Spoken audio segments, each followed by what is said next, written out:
চার মাস পর প্রকাশিত হলো ওয়েস্ট বেঙ্গল জয়েন্টের ফল, তাও আবার সুপ্রিম কোর্টের হস্তক্ষেপে।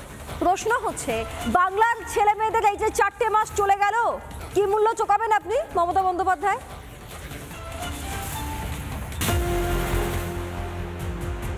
অবশেষে ফল প্রকাশ হলো রাজ্য জয়েন্ট এন্ট্রান্সের।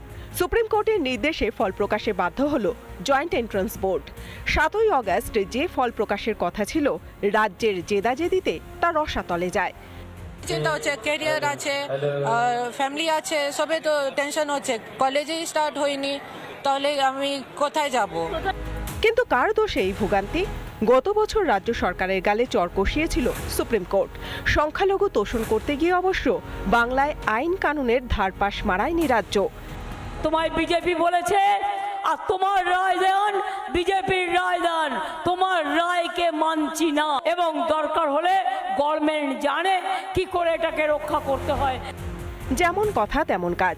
চলতি বছর নতুন ওবিসি তালিকা তৈরি করে রাজ্য। সেই তালিকা অনুযায়ী 140টি জনজাতির মধ্যে সিংহভাগই নাকি মুসলিম। এমনই অভিযোগ নিয়ে মামলা গড়ায় কলকাতা হাইকোর্টে। ততদিনে বেরিয়ে গিয়েছে উচ্চ মাধ্যমিকেরও ফল, জয়েন্ট এন্ট্রান্সও হয়ে গিয়েছে। কিন্তু শুধুমাত্র সংখ্যালঘু তোষণ করতে গিয়ে বাংলার লক্ষ লক্ষ ছেলেমেয়ের ভবিষ্যৎ নিয়ে ছিনিমিনি খেলেছে মমতা ব্যানার্জির সরকার। প্রায় 4500 কলেজে ভর্তি বন্ধ।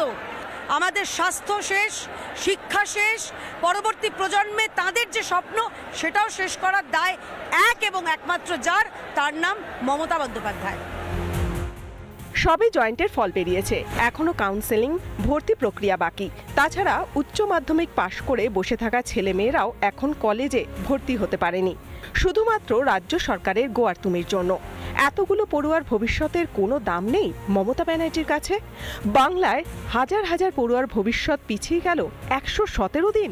এরপরও মমতা বলবেন এগিয়ে বাংলা। রিপাবলিক বাংলা। নানা ধরনের কন্টেন্ট দেখার জন্য লাইক করুন, শেয়ার করুন আমাদের ফেসবুক পেজ, সাবস্ক্রাইব করুন আমাদের ইউটিউব চ্যানেল। পাশাপাশি অন্যান্য ব্রেকিং নিউজের জন্য অবশ্যই চোখ রাখুন রিপাবলিক বাংলায়।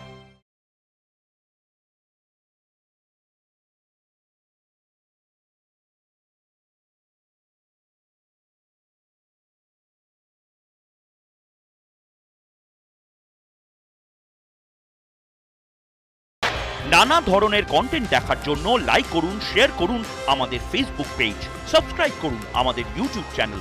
পাশাপাশি অন্যান্য ব্রেকিং নিউজের জন্য অবশ্যই চোখ রাখুন রিপাবলিক বাংলায়।